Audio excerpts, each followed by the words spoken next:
Water level monitoring system naman po with automated rain gauge.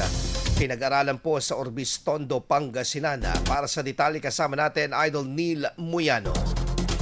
104.7 IFM. Report! Isinagawa ang isang pagsasanay hinggil sa tamang paggamit ng water level monitoring system with automated rain gauge function na naka-install sa Imelda Bridge bilang bahagi ng pinagting na disaster preparedness ng bayan ng Orbis, Tondo. Pinangunahan ng Department of Science and Technology o DOST, katuwang ang Local Disaster Risk Reduction Management Office o LTRMO, ang naturang pagsasanay na kinanap sa Emergency Response Center. Ayon sa mga opisyal, ang sistema ay isang integrated hydrological monitoring solution na maaaring gamitin sa forecasting, irrigation management, watershed monitoring, dam operations at environmental monitoring. Kabilang sa mga bagay nito ang water level sensor na sumusukat sa pagtaas ng tubig sa Agno River at automated rain gauge na sumusukat sa dami at lakas ng ulan.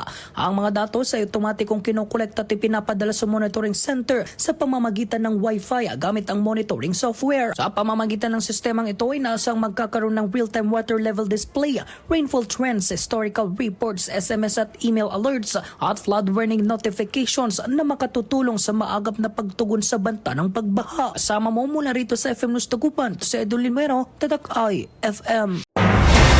IFM News. IFM News. IFM News.